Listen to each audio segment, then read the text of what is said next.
সবাইকে নতুন একটা ভিডিওতে স্বাগতম। সো বুঝতেই পারছেন যে বরাবরের মতোই আমার আজকে আবারও একটা সাইকেলিং ব্লগ। সো আশা করি সবার ভালো লাগবে। আর আজকে ক্যামেরা অ্যাঙ্গেল মোটামুটিভাবে আপনারা দেখতেই পাচ্ছেন যে নতুনভাবে সেট আপ করা হয়েছে আমার সাইকেলে অ্যাকশন ক্যামেরা, যার কারণে দেখতে সুন্দর লাগছে। আর মোটামুটিভাবে পরিশ্রম করতে হচ্ছে আমার ভিডিও করার জন্য, কারণ আমি মূলত সাইকেলিং করা বেশি পছন্দ করি, যার কারণে আমার সাইকেল দিয়েই বেশি ব্লগ থাকে। আর আজকে মূলত যে রোডটা আছে এই রোডটা হলো হায়বাদপুর থেকে নবেকি যে রোড, এই রোডটাই আমি আজকে আবার ভিডিও করতেছি। কারণ আজকে সকালে একটা ইভেন্ট ছিল, ইভেন্ট শেষ করে আবার একটু ফ্রেশ হয়ে আর কি বের হয়ে পড়লাম সাইকেল নিয়ে। কারণ আমার সাইকেল চালাতে ভালোই লাগে, আপনারা জানেন, যার কারণে তো সাথেই থাকুন। আর আজকে দর্শনীয়, তার মানে সামনে যা পাবো তাই আপনাদেরকে দেখানোর চেষ্টা করব। সো আশা করি ভালো লাগবে সবার। আর ভালো লাগলে অবশ্যই একটা লাইক করবেন, কমেন্ট করে জানাবেন যে কেমন লাগলো। আর অবশ্যই দ্বিজেন দুলাল মণ্ডল ব্লগ চ্যানেলটি সাবস্ক্রাইব করবেন যাতে আপডেট ভিডিওগুলো পান।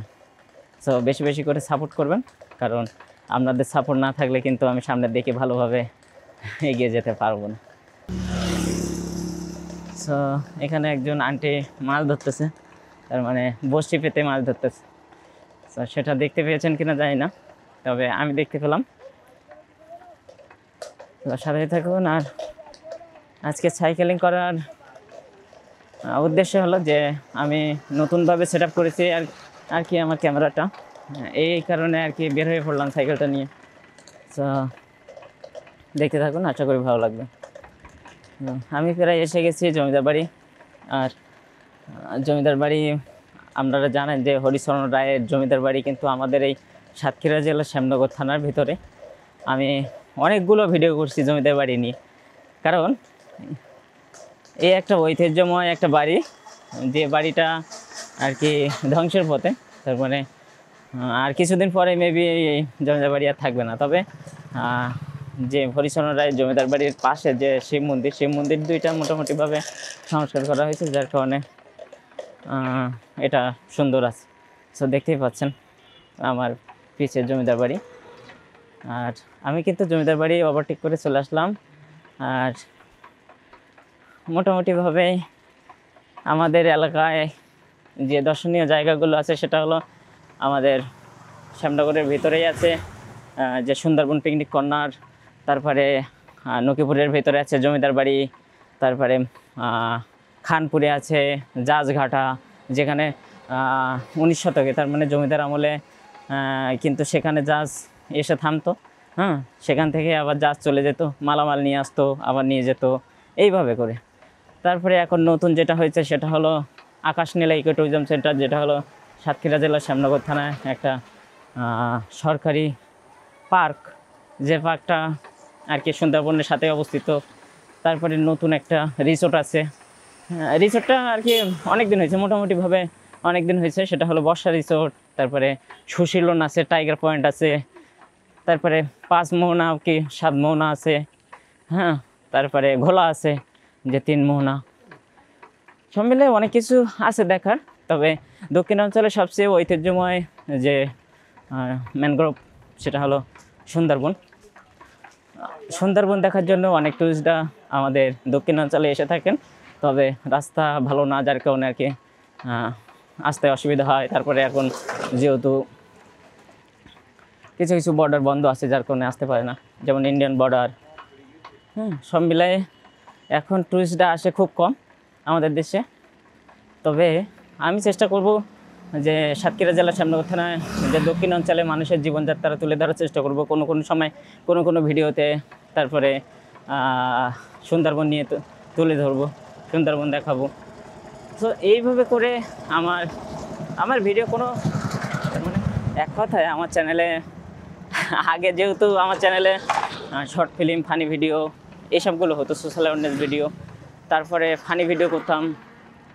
তারপরে এখন না, কিছুদিন আগে, তার মানে এখান থেকে বছর 2 আগে আমি কিন্তু প্র্যাঙ্ক ভিডিও করতাম, কারণ আমার ওই রকমভাবে টিমটা ছিল না, টিম ভেঙে গিয়েছিলো, যার কারণে ভেবে পাচ্ছিলাম না যে আমি কী করব। সো সেই সময় থেকে আমি কিন্তু প্র্যাঙ্ক ভিডিও শুরু করি। আর প্র্যাঙ্ক ভিডিও শুরু করাতে যেটা হয়েছে যে বাড়ির ভিতরে যেহেতু বউকে নিয়ে প্র্যাঙ্ক করা হয়, সেহেতু এলাকার লোকজন এটা ভালো চোখে নেয় না, যার কারণে আমি সেটা বন্ধ করে দিয়েছি। কারণ প্র্যাঙ্ক ভিডিও আর করবো না, এবার থেকে কন্টিনিউ ব্লগ করব। সো আপনারা বেশি বেশি করে সাপোর্ট করবেন, যাতে আমি সুন্দরভাবে আপনাদেরকে দেখাতে পারি, এই আমাদের দক্ষিণাঞ্চলের মানুষের জীবনযাত্রা তুলে ধরতে পারি। সেজন্য বেশি বেশি করে সাপোর্ট করবেন। আর এখন মোটামুটিভাবে আমি লাইটের অপোজিটে আছি, অপোজিটে আমি সাইকেল চালিয়ে যাচ্ছি, যার কারণে মাঝে মধ্যে আর কি সূর্য আমার সাথে প্রতারণা করছে, যার কারণে আপনাদের দেখতেও খুব কষ্ট হচ্ছে, এটা আমি জানি। তবে আমার ইচ্ছা হলো যে সাতক্ষীরার মানুষের জীবনযাত্রা তুলে ধরার, কারণ আমাদের দক্ষিণাঞ্চলে মানুষ অবহেলিত, অনেক অনেক কিছু থেকে অবহেলিত। কারণ দেখেন, দেখলে বোঝা যায় হলো আমাদের সাতক্ষীরা থেকে শ্যামনগরের রাস্তা দেখলে বোঝা যায় অবহেলিত। সো রাস্তার কাজ খুব তাড়াতাড়ি শুরু হবে। আমি এদিকে আর না যাই, কারণ আপনাদের দেখতে অসুবিধা হচ্ছে, আমি আবার ব্যাক করব এইদিকে। সো এবার মাথা নষ্ট ফুটেজ, তবে আবারও সেম কাহিনি, এই ফুটেজটা দেখতে আপনাদের অসুবিধা হবে। দেখেন,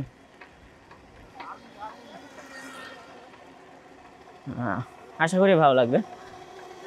আর সাতক্ষীরা জেলার শ্যামনগর থানায় আপনার যে বিষয়টা, সেটা হলো যে আমাদের এই রাস্তায় আমাদের যে দক্ষিণাঞ্চলের মানুষ কিন্তু বেশিরভাগ ইজি বাইক, তারপরে ব্যাটারির ভ্যান, এই সবগুলো চালায়। আর মাছের চাষ করে, তারপরে কাঁকড়ার চাষ করে, মাছ চাষ করে, বাগদা চিংড়ি, ঘের থেকে শুরু করে, তার মানে জগা খিচুড়ি, এক কথায় আমাদের এলাকার লোকজন জগা খিচুড়ি। তার মানে কেউ মাছ চাষ করে, কেউ ধান চাষ করে, ধানের সময় ধান চাষ করে, কেউ ঘের করে, ঘের তো মাছ চাষের ভিতরে, কেউ কাঁকড়া চাষ করে, কেউ আবার সুন্দরবনে মধু সংগ্রহ করে, আবার কেউ আবার গাছ কাটে। এইভাবে তাই বলে এটা ভাববেন না যে দক্ষিণাঞ্চলে মানুষ চাকরি করে না, অবশ্যই চাকরি করে।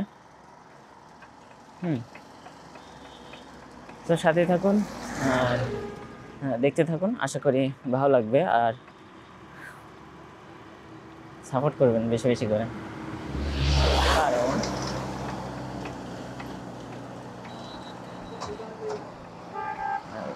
আপনারা যদি সাপোর্ট না করেন, তাহলে আমি কাদের জন্য আমি ভিডিও তৈরি করি, এর জন্য একটু সাপোর্ট করার দরকার। আর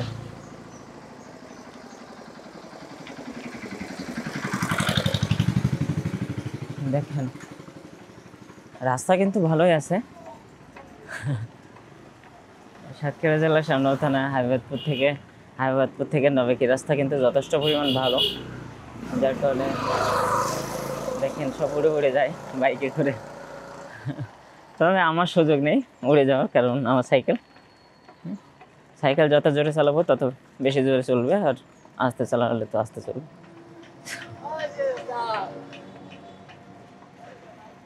দেখতেই পাচ্ছেন,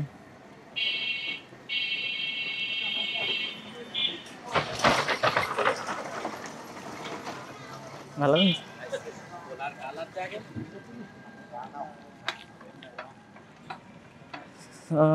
আমি আরেকটা রোডে চলে আসলাম, এটা ভোলর মোড় রোড। আর দেখেন, এখানের ফুটেজ কিন্তু ভালোই লাগবে দেখতে, যেহেতু এই রাস্তাটা দুই সাইড দিয়ে মোটামুটিভাবে গাছ দিয়ে ভরা। ভোলর মোড় থেকে এটা কিন্তু বংশীপুরে যাওয়া যায় এই রোড দিয়ে, বংশীপুর, ঈশ্বরীপুর এদিকে যাওয়া যায়। আচ্ছা, ভালোই লাগবে দেখতে আপনাদের।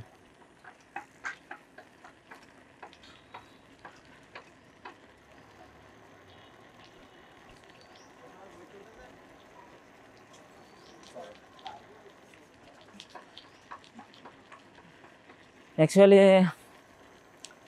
আমি যখন তখন আমার সাইকেলটা নিয়ে বের হয়ে পড়ি আর ভিডিও তৈরি করি। কোনো ভিডিওর মাথা মুন্ডু নেই আমার ভিডিওর ভিতরে, তবুও কিন্তু আমি করি এগুলো।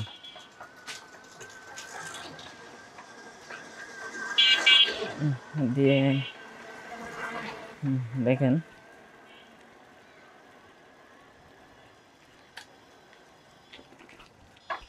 এটা একটা নদী, আর এই নদীতে মোটামুটিভাবে আমার কিছুদিন কাটছে। এই নদীতে গোসল করতাম অনেক ছোটবেলায়।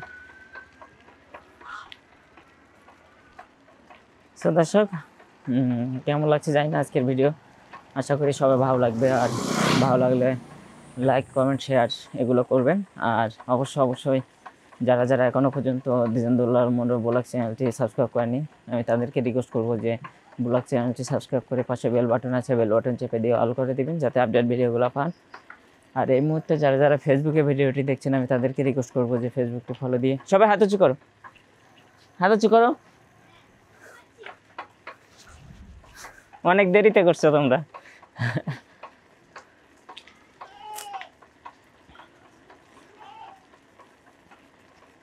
আমার একটা ট্যাগলাইন ছিল আগের ভিডিওতে, আমি বলতাম যে জীবন আসলে সুন্দর, জীবনটাকে উপভোগ করুন। আমার সাইকেলেও সেমভাবে লেখা যে জীবন আসলে সুন্দর, জীবনটাকে উপভোগ করুন, কারণ জীবন তো একটাই।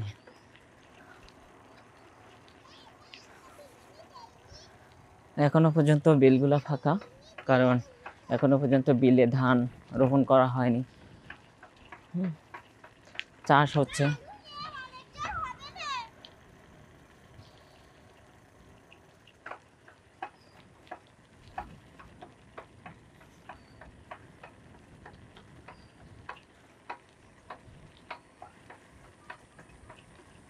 এই যে এইগুলো পাওয়ার টিলার দিয়ে আর কি তৈরি করা, তার মানে মেশিনে চালিত যে ট্র্যাক্টরগুলো আছে, ট্র্যাক্টরগুলো কিন্তু পাওয়ার টিলার বানানো পিছে বহন করার জন্য।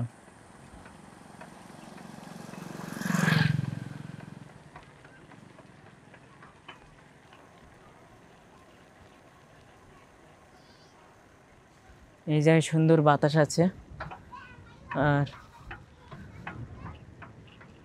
প্রচুর বাতাস।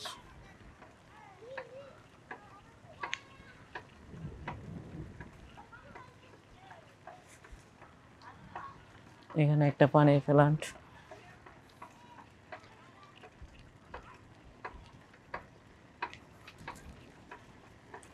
আমি কিন্তু এই দক্ষিণাঞ্চলের মানুষ, শুধু মানুষের জীবনযাত্রা, তারপর সুন্দরবন, এসবগুলো কিন্তু আমার ভিডিওতে দেখাই না। হ্যাঁ, আমি অনেক কিছু দেখাই, কারণ এই গ্রাম অঞ্চলের যে রাস্তাঘাট, হ্যাঁ, অনেকেই দেখতে চান, আমি তাদের জন্য ভিডিও তৈরি করি। আর বিশেষ করে যারা প্রবাসে থাকেন, প্রবাসী যারা, তাদের জন্য ভিডিও তৈরি করি। হ্যাঁ, অনেকেই গ্রাম অঞ্চল দেখতে চান, তাদের জন্য ভিডিও তৈরি করি। তো দেখেন, গ্রাম আসলে সুন্দর। আর আমি মূলত শহরে থাকছি, তো মোটামুটিভাবে অনেক দিন শহরে থাকছি, কিন্তু শহর কিন্তু আমার ভালো লাগে না, আমার গ্রামই বেস্ট। আর দেখেন তাল গাছ ভরা, মানে পিচ দিয়ে দেখেন প্রচুর পরিমাণ তাল গাছ, সামনে পিছে সবভাবে দেখতে পারবেন।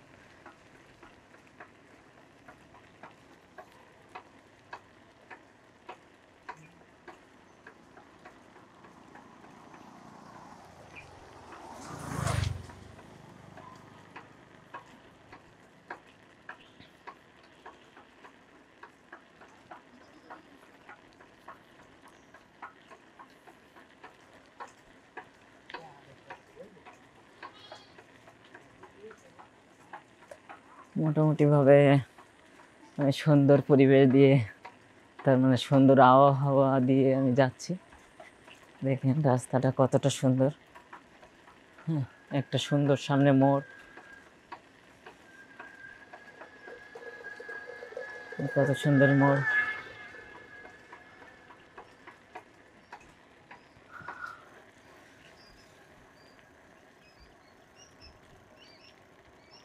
একটা ছোট্ট ব্রিজ, কালভার্ট।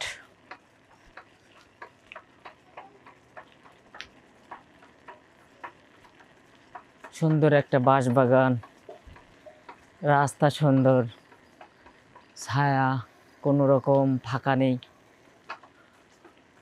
আসলেই সুন্দর জায়গা। আপনাদের অসুবিধা হয় জানি, কারণ আমার ভিডিও দেখতে, কারণ সাইকেলের একটা খটখট করে আওয়াজ আওয়াজ হয়। এটা মূলত কোনো ডাক্তারই ধরতে পারছে না এর রোগকে।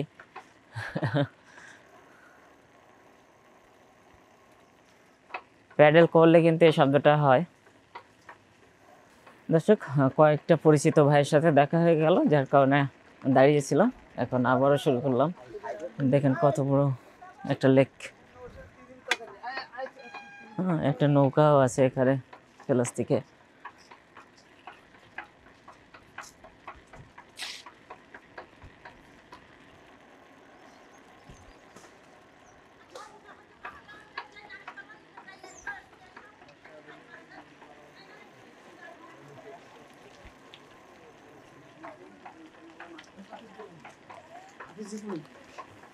গ্রামের মানুষ আপনারা দেখছেন, আর এই গ্রাম অঞ্চলে কিন্তু এই ভ্যানই চলে বেশি, কারণ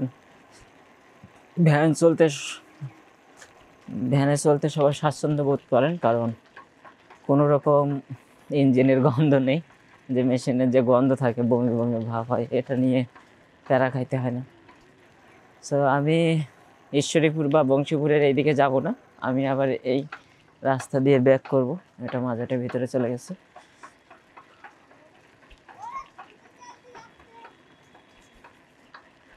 আজকে ভিডিওটা মোটামুটিভাবে আমি যে জায়গাগুলো সাইকেলিং করতেছি, ঠিক আমার গ্রাম বাদ দিয়ে আশপাশে যে গ্রামে আমি সাইকেলিং করতেছি, এই সাইকেলিংটা আমি আপনাদেরকে দেখানোর চেষ্টা করছি। দেখেন রাজহাঁস কত সুন্দর লাগছে দেখতে।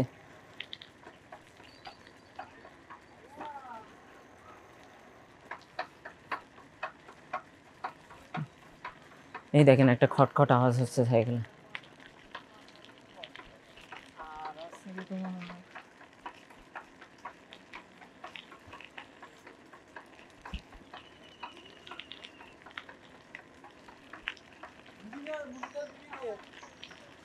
হ্যাঁ, এই যাই।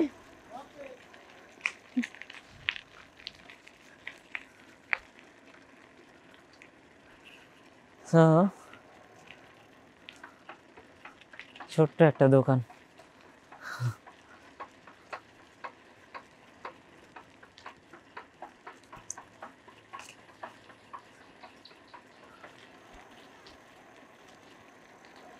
আপনি যখন ছোট থাকবেন তখন আপনাকে কেউই পাত্তা দেবে না।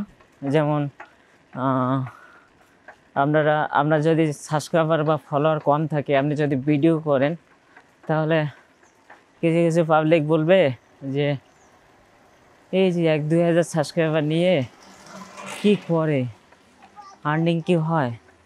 হ্যাঁ, সবার কথা হলো যে আপনি যদি মাসে লাখ লাখ টাকা ইনকাম করেন, তাহলে আপনাকে পাত্তা দিবে।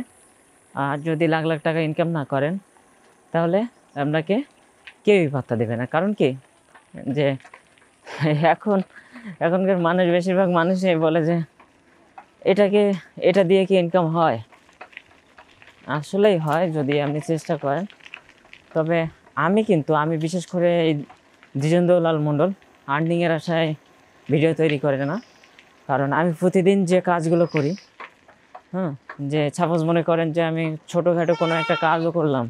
এর আগে এখান থেকে 2 বছর আগে আমি একটা ভিডিও আপলোড করছিলাম। মনে করেন যে আমার বাড়ির পাশে আরেকটা রুম তৈরি করার জন্য আমি কাজ করতেছিলাম। সেটা হলো, আমি মেবি মনে করছিলাম যে আমি একটা স্টুডিও তৈরি করব, আমার পার্সোনাল স্টুডিও। সেটা হয়নি, কারণ মানি ডিমান্ড, আমার মানি নেই, আমার টাকা নেই। যার কারণে আমি সেই রুমটার কাজ কিন্তু এখনও পর্যন্ত আটকে আছে। কারণ পিলারগুলো উঠাইছিলাম, আর কিছু কিছু ইটের গান্ধি করছিলাম, তারপর ছাদ দেওয়া পর্যন্ত আর পেরে উঠিনি।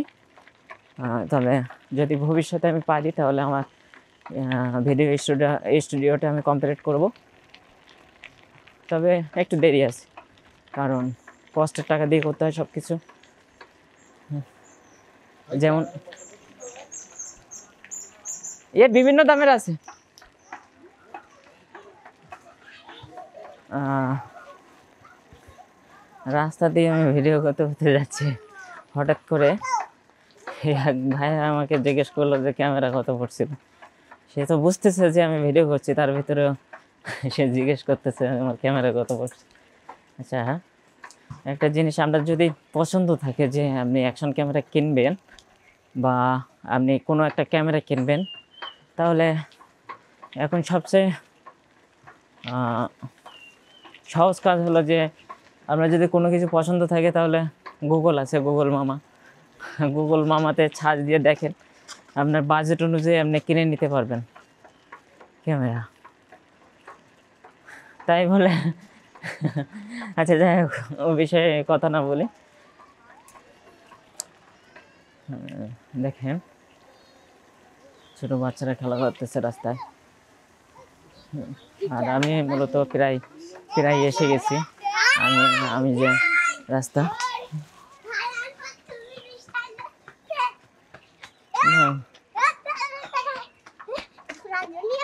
না না টান দিতে বলছি না, আমি হাতে হাত মিলাইতে বলছি। হ্যাঁ,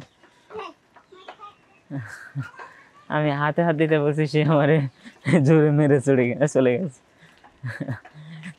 এরকম দুষ্টু দুষ্টু পোলাপান না থাকলে তো আবার হবে না, কারণ চলবে কিভাবে, দুষ্টুমি তো দেখতে হবে আমাদেরকে, তাই না? যাই হোক দর্শক, সুন্দর একটা লোকেশনের ভিতরে চলে আসলাম। এই জায়গাটা হলো মাজার, মাজারটার ভিতরে চলে আসছি। আর দেখতেই পাচ্ছেন লোকেশনটা আসলেই সুন্দর।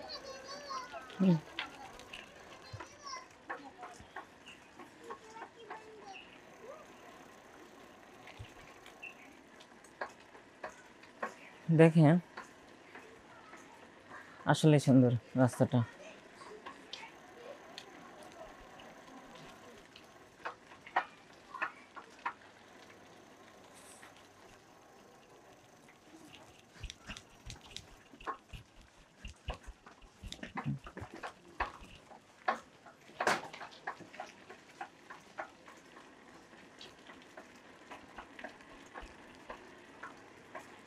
আচ্ছা, একটা জিনিস যে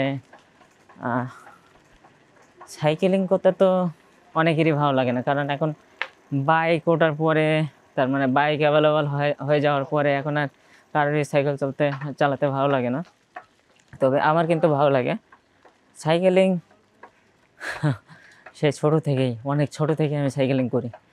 হ্যাঁ, যখন আমার বয়স প্রায় 4 বছর, 4.5 বছর, হ্যাঁ, তখন থেকে আমি সাইকেলিং করি। প্যাডেল, হ্যাঁ, খোল প্যাডেল বোঝেন, এই এই এই ভিতর দিয়ে পা দিয়ে নিচ দিয়ে চালাইতে হতো খোল প্যাডেল। তখন থেকে আমি সাইকেলিং করি, আর এখনও পর্যন্ত আমার এই বয়স তো আর কম হয়নি, মোটামুটিভাবে হাফ বয়স হয়ে গেছে। মানুষের আয় আর কতদিন। আমার চেহারা দেখছেন, চেহারা কিন্তু নড়ে না। কারণ কি জানেন, যে যতই খাওয়া দাওয়া করেন না কেন, আপনি যদি সাইকেলিং করেন তাহলে আপনার বডি সবসময় কন্ট্রোলে থাকবে। সো সাইকেলিং করা শরীরের পক্ষে ভালো। আর যারা যারা সাইকেলিং করতে পছন্দ করেন না, তারাও করে দেখবেন যে ফিট হয়ে গেছে আপনার বডি।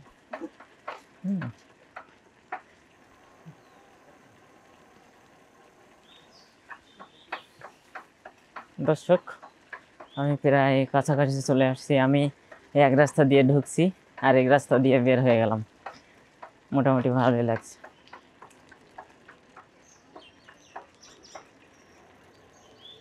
এটা মূলত মাজার শেষ, মাজারের রোড প্রায় শেষ হয়ে গেল।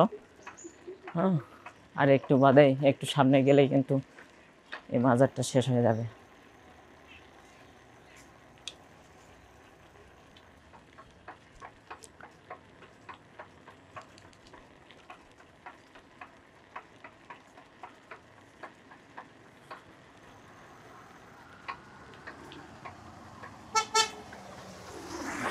তো দর্শক, আজকের ভিডিও এই পর্যন্ত। যদি ভিডিওটি ভালো লাগে তাহলে অবশ্যই একটা লাইক করবেন, কমেন্ট করে জানাবেন যে কেমন লাগলো। আর অবশ্যই দিগন্ত লাল মন্ডল ব্লগ চ্যানেলটি সাবস্ক্রাইব করবেন। আর যারা যারা চ্যানেলটি সাবস্ক্রাইব করছেন তাদেরকে অসংখ্য ধন্যবাদ। এই মুহূর্তে যারা যারা ফেসবুকে ভিডিওটি দেখছেন, আমি তাদেরকে রিকোয়েস্ট করবো যে ফেসবুকটি ফলো দিয়ে সাথে থাকবেন, যাতে আপডেট ভিডিওগুলো পান। সো ভালো থাকবেন সবাই, সুস্থ থাকবেন। নেক্সট ভিডিওতে দেখা হবে। Bye bye.